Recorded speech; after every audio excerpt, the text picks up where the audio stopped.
এই পৃথিবীতে মানুষকে বিশ্বাস করা খুবই কঠিন কাজ। এই পৃথিবীতে বিশ্বাসযোগ্য মানুষ এখন আর দুনিয়াতেই নাই। দুনিয়ার মানুষগুলোই যেন অন্যরকম হয়ে গিয়েছে। আসসালামু আলাইকুম। সবাইকে নতুন আরেকটি লাইফস্টাইল ব্লগ ভিডিও দেখার আমন্ত্রণ জানাচ্ছি। পবিত্র মাহে রমজানের শুভেচ্ছা জানিয়ে আজকে নতুন আরেকটি লাইফস্টাইল ব্লগ নিয়ে আপনাদের মাঝে হাজির হয়ে গেলাম। আশা রাখছি যে যেখান থেকে আজকে আমার নতুন আরেকটি লাইফস্টাইল ব্লগ ভিডিও দেখছেন, আল্লাহর অশেষ রহমতে সবাই বেশ ভালো আছেন। আমি বিথি, আলহামদুলিল্লাহ আমিও খুব ভালো আছি পরিবার পরিজন নিয়ে।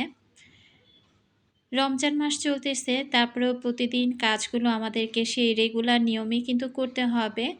ঘর পরিষ্কার পরিচ্ছন্ন রাখা, সেই সাথে রান্না বান্না সব কিছু মিলিয়ে কিন্তু সংসারের কাজকর্ম। তো প্রতিদিনের মতো ঘরের কাজ করে তারপরে ইফতার আয়োজন করব, সেই সাথে সন্ধ্যা রাতের রান্নাটাও করে ফেলবো। তো সব কিছু মিলিয়ে আজকের ভিডিওটি থাকছে। আর ভিডিও শুরুতে আমি প্রতিটা আপু ভাইয়া এবং আঙ্কেল আন্টিদেরকে রিকোয়েস্ট করব, যারা ভিডিওটি ক্লিক করেছেন এখনও পর্যন্ত একটি লাইক দেননি, প্লিজ একটি লাইক দিয়ে ভিডিওটি কন্টিনিউ করবেন। আর যারা নতুন আজই আমার চ্যানেলে প্রথম ভিজিট করেছেন, যদি ভিডিওর কোথাও কোনো অংশ আপনাদের কাছে এতটুকু ভালো লেগে যায়, চাইলে চ্যানেলটি সাবস্ক্রাইব করে তারপর আমার পাশে থেকে যেতে পারেন।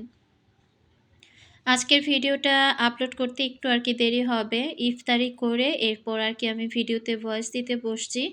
তো আজকে ভয়েস দেবার কোনো ইচ্ছে বা মন মানসিকতাই আমার ছিল না। গতকালকে ফেসবুকে ভাইরাল একটা নিউজ, সেটা কম বেশি আমার মনে হয় সব আপুদের চোখেই পড়েছে।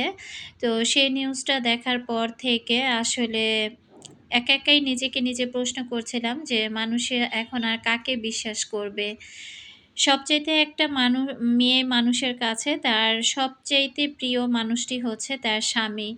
যেখানে স্বামীও দিন শেষে গিয়ে একটা ঘরের স্ত্রীকে দিনের পর দিন ঠকিয়ে যায়, তখন আসলে সে মেয়েটার নিরাপত্তাটা কোথায়? সে কার কাছে যাবে, কার কাছে বা তার দুঃখের কথাগুলো বলবে? গতকালকে আমাদের ছোটখাটো পর্দার যে অভিনেতা ছিলেন তো আলভি, তো তার ওয়াইফ কিন্তু আত্মহত্যা করেছেন। এটা হয়তোবা কম বেশি সব আপুরাই ইতিমধ্যে দেখে নিয়েছেন। তো গতকালকে থেকে যখন নিউজগুলো বারবার ফেসবুকে দেখতেছিলাম, এত খারাপ লাগছিল। তো ইফতারি করার পর থেকে এরপর আমি কিছুটা সময় ফেসবুকে ছিলাম না। সন্ধ্যার আগে আমার বড় মেয়ে আমাকে এসে আর কি বলল যে, "মা এই এমন একটা ঘটনা ঘটেছে।" তো আসলে এখনকার ছোট পর্দার সবাইকে তো আর ওইভাবে চিনি না।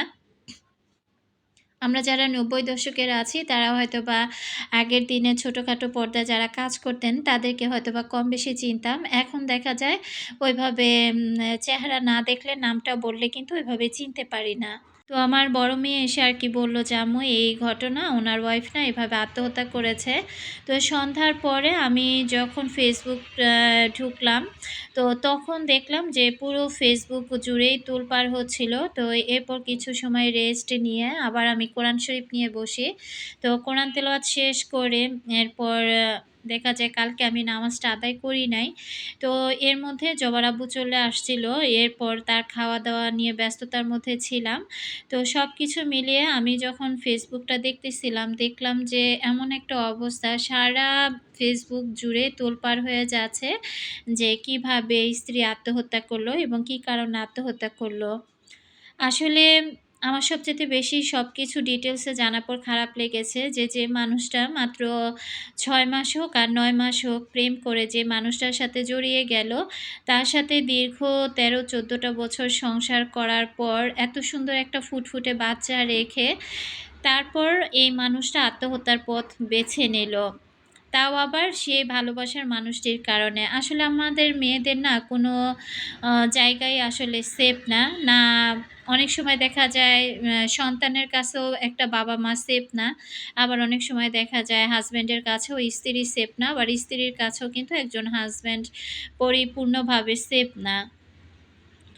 আসলে আপুটার কথা যতবার আমি আপুটার বিভিন্ন কথা শুনছিলাম বা বিভিন্নভাবে বিভিন্ন মানুষ স্ট্যাটাস দিচ্ছিল, তো ওগুলো দেখে না মনটা অনেক বেশি খারাপ হয়ে গিয়েছিল। আর সকাল থেকে যে আমি ভয়েসটা দিব, আমার ওইরকমভাবে কোনো কিছুই ইচ্ছে করছিল না। আসলে আমাদের মেয়েদের জীবনটাই জানি কেমন। আমাদের মেয়েদের জীবনটার আসলে মনে হয় একদম অমূল্যহীন একটা জীবন। আমাদের মেয়েদের জীবনের কোনো আসলে কোনো জায়গাতেই শান্তি নেই। আমরা একটা মেয়ে হয়ে আরেকটা মেয়ের সংসার কিভাবে ধ্বংস করে ফেলি। তো আমরা একটা মেয়েই কিন্তু আরেকটা মেয়ের ক্ষতির কারণ হয়ে দাঁড়াই। তো সত্যি কথা বলতে এই ধরনের পুরুষ বলেন আর মহিলাগুলো বলেন আমার কাছে সবচাইতে অপছন্দনীয়। কারণ এদের যদি এমন একটা শাস্তির ব্যবস্থা করা হতো, তাহলে মনে হয় ঘরে, ঘরে এত পরকীয়াতে এত মানুষ আসক্ত হতো না। আবার এত ছেলে বা এত মেয়ে আত্মহত্যার পথও বেছে নিত না বা স্বামী রেখে স্ত্রী সন্তান রেখে স্ত্রী পালিয়ে যেত না, আবার স্ত্রী সবকিছু রেখে স্বামীরা পালিয়ে যেত না। আসলে এর একটা কঠিনতম আইন চালু করা উচিত, যেটা দেখলে কিনা সবাই ভয়ে কেঁপে উঠবে। তো একটা জিনিস ভেবে খুব খারাপ লাগছিল যে জীবনটা তো একবারেরই জীবন। জীবনটা কিন্তু চাইলেও বারবার আমরা ফেরত পাবো না। তো এভাবে আপুটা যদি আত্মহত্যা না করে সে যদি লড়াই করেও যদি বেঁচে থাকতো, একা নিজের জীবনটাকে বাচ্চাটাকে নিয়ে যদি নিজের পথটাকে নিজে আলাদা করে নিতে পারতো, তাহলে কিন্তু সুন্দর একটা কিছু হতো। এতটুকু বাচ্চাও মাহারা হতো না বা আপুটাও এভাবে মৃত্যুর পথ যে বেছে নিল, আসলে তো আত্মহত্যা মহাপাপ। আত্মহত্যা কোনো ভালো কিছু না। তো পৃথিবীতে আল্লাহ তাআলা খুব খুশি হয়ে আমাদেরকে পাঠিয়েছেন। আসলে আল্লাহ তাআলার কাজ আমরা কতটুকু করতে পারি আমরা সেটা কেউ বলতে পারি না। তো সবাই তো যে যার মতো ব্যস্ত হয়ে থাকি। তো নিজের জীবনের সাথে যুদ্ধ করে যদি বেঁচে থাকতো, এটাই হয়তোবা সবচাইতে ভালো একটা কিছু হতো। হয়তোবা সন্তানটা মা পেত। এখন সন্তানটা বাপ হারা, মা হারায়, এই সন্তানের ভবিষ্যৎ কি? তবে আমি সবসময় একটা কথাই সব জায়গাতে বলে আসছি যে, এর যেন একদম কঠিন থেকে কঠিনতম বিচার হয়। কারণ এই ধরনের বিচারগুলো হওয়া খুব জরুরি। আমাদের দেশে এখন পরকীয়াতে এত আসক্ত হয়ে গিয়েছে মানুষ। তো এগুলো থেকে কোনোভাবে বের হতে পারছে না। আর এই কারণে কিন্তু প্রত্যেকটা সংসারে অশান্তি, প্রতিটা সংসারে আগুন, একটার পর একটা আগুন লেগে আছে। তো আলফিরও যেমন শাস্তি হওয়া উচিত, সেই সাথে ওর সাথে যে মেয়েটা জড়িত, সে মেয়েটারও কিন্তু ২ জনেরই সমান শাস্তি হওয়া উচিত। তো আসলে এই আপুটার কথা বলতে গেলে শেষ হবে না। এত সুন্দর ফুটফুটে একটা মানুষ, হাসিখুশি একজন মানুষ। এভাবে নিজের জীবনটাকে শেষ করে দিল। আর ভাই-বোনও নাই যে তার ভাই-বোনরা তার বাবা-মাকে দেখবে। এই শেষ বয়সে এসে বৃদ্ধ বাবা-মাই বা কি করবে?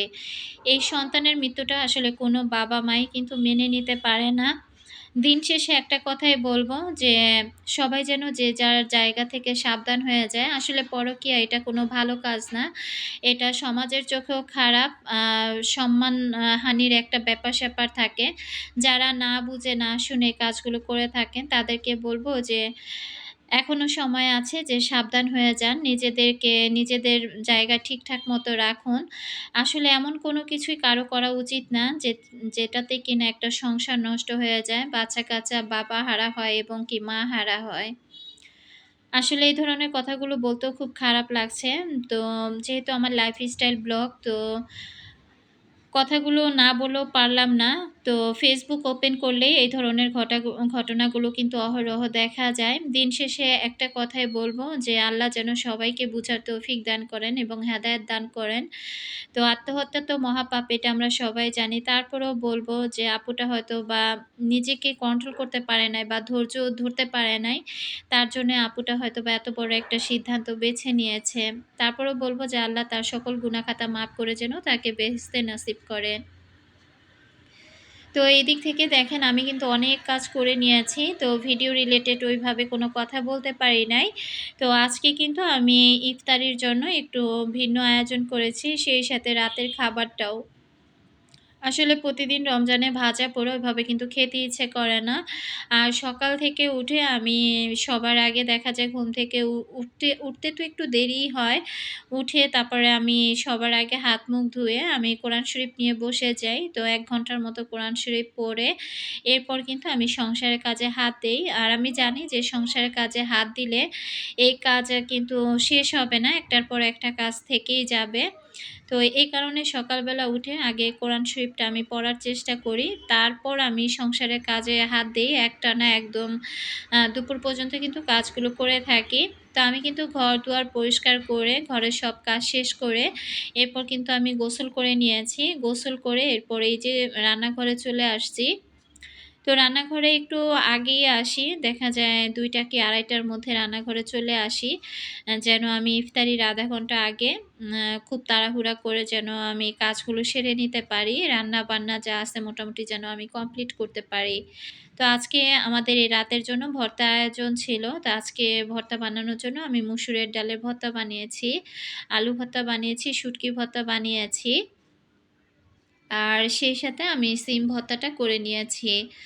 তো রান্নাবান্না যেহেতু শেষ, এখন দেখেন কতগুলো হাঁড়ি পাতিল বের হয়েছে। আর সন্ধ্যার জন্য আমি সন্ধ্যায় ইফতার আয়োজন করব। আজকে লাচ্ছা সেমাই, সেই সাথে নুডলস আর শরবত থাকবে। আর এই রাতের জন্য আমি ভর্তা বানিয়ে নিয়েছি। কি, কি ভর্তা বানিয়েছি দেখতে পেলেন। শুটকি ভর্তা, সিম ভর্তা, ডাল ভর্তা, আলু ভর্তা এগুলো আরকি বানিয়ে নিলাম।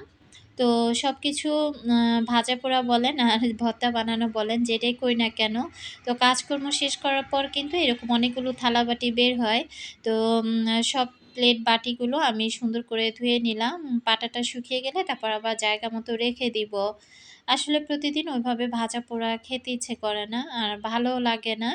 তো প্রতিদিন ভাজা-পোড়া খেলে কিন্তু রাতের খাবারের দিকে কিন্তু আরকি খাওয়ার রুচিটা তেমন একটা থাকে না।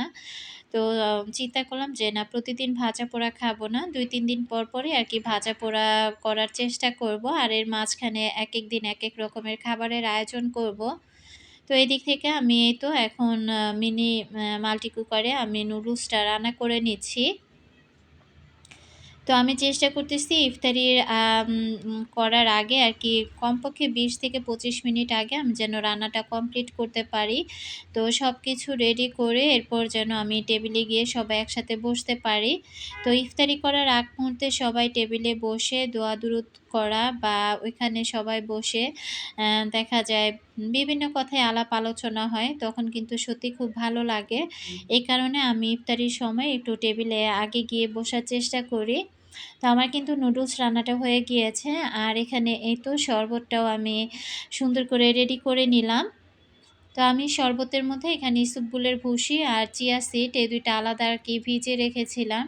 তো মেয়েরা যেহেতু চিয়া সিডও খাবে না বা ইসবগুলের ভুসিটাও খাবে না।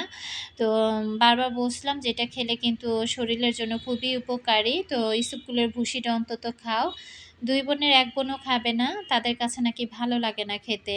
তো আমার কাছে আবার ভালোই লাগে। তো আলাদা করে, কারণ আমি একটু ভুসি আর চিয়া সিড আলাদা করে ভিজিয়ে রেখেছিলাম। আর এই তো এখন আলাদা করে আমি গ্লাসে রেডি করে নিলাম। আসলে মনটা খুব খারাপ লাগছিল। সারাদিনই ঘুরে ফিরে আমার এই আপুটার কথা এত মনে পড়ছিল। কেন মনে পড়ছিল আসলে জানি না।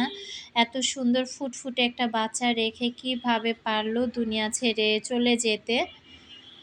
আরও বেশি খারাপ লাগছিল যে আপুটার যেহেতু কোনো ভাই-বোন নেই, তো এই বৃদ্ধ বাবা-মা কিভাবে এই সন্তানের শোকটা সহ্য করবে। আসলে এটা কিন্তু আ নিজেরাই উপলব্ধি করতে পারি। ওই যে বলে না, যার যায় সেই বুঝে যে তার কত যন্ত্রণা। তো এই বৃদ্ধ বাবা-মা এখন বুঝতে পারতেছে যে সন্তান হারানোর কষ্ট কতটা বেশি। যে মানুষটাকে ভালোবেসে বিয়ে করেছিল সে তো আরেকজনকে পেয়ে মহা আনন্দে তার দিনগুলো কাটাচ্ছে। আসলে এই ধরনের মানুষগুলোকে দেখলেও আমার কেন যেন প্রচুর পরিমাণে রাগ হয়। তো এখন থেকে তো সত্যি কথা বলতে যে এই লোকটা আরকি ছোটখাটো অভিনেতাটা আমার কাছে একেবারেই অপছন্দনীয় একজন মানুষ হয়ে গিয়েছে। কারণ আমি এই ধরনের মানুষগুলোকে খুবই অপছন্দ করি। সংসার বা স্ত্রীকে ধ্বংস করে আসলে কোনো মানুষই কিন্তু সুখী হতে পারে না।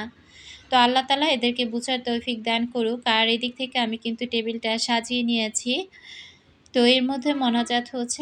আমরা কিন্তু মা-মেয়েরা মোনাজাত ধরে এই তো টেবিলে বসে পড়েছি।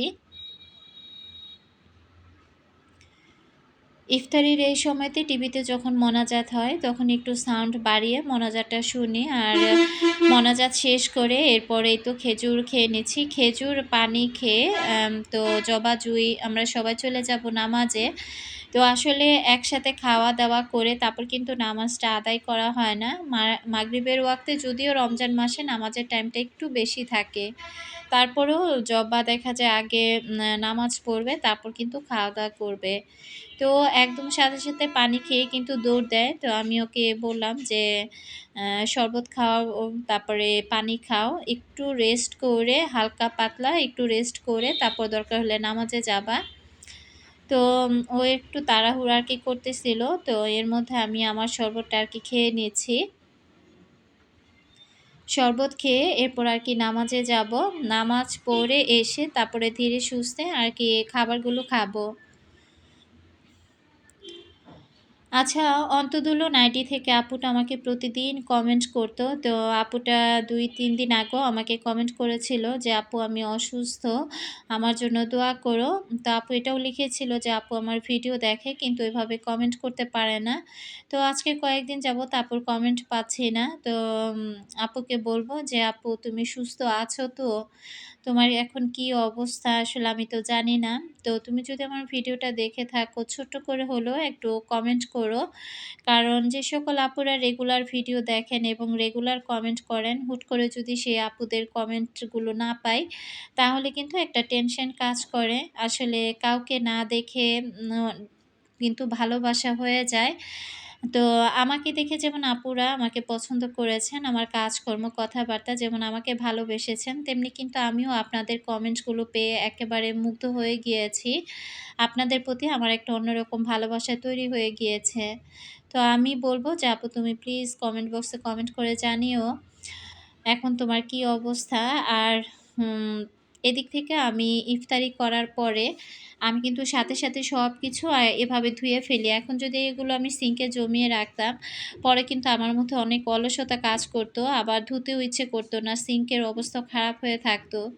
তো সবকিছু ধুয়ে এখানে আমি হাতে মাখিয়ে এখন খুদের বোয়া ভাতটা রান্না করে নিব। আর ওই রাতের জন্য ভাত বা দুধ জাল করে অথবা ডিম ভেজে আরকি খাওয়া হয়ে যাবে। কারণ ওই রাতে জবা আর আমি বেশিরভাগ খাই। জুই দেখা যায় না খেয়ে রোজা রাখে। আর ওর বাবা তো রোজা রাখেই না। তো এই তো হাতে মাখিয়ে এখন বোয়া ভাতটা রান্না করে নিচ্ছি। আর আমি কিন্তু দেখতে ভিডিওর শেষ প্রান্তে চলে আসছি। আমার ভিডিওর কথায় বা কাজে যদি কোনো ভুল ত্রুটি হয়ে থাকে প্লিজ সবাই ক্ষমা সুন্দর দৃষ্টিতে দেখবেন। আর যদিও লাইফস্টাইল ব্লগ, তারপরেও কিছু কথা আপনাদের সাথে শেয়ার করলাম। তো কথাগুলো যাদের শুনতে খারাপ লাগবে তারা স্কিপ করে যেতে পারেন। আর এই তো আমার খুদে বোয়া ভাত রান্না শেষ। তো আজকের মতো আমি এখান থেকেই বিদায় নিব। সবাই ভালো থাকুন। আল্লাহ হাফিজ। আসসালামু আলাইকুম।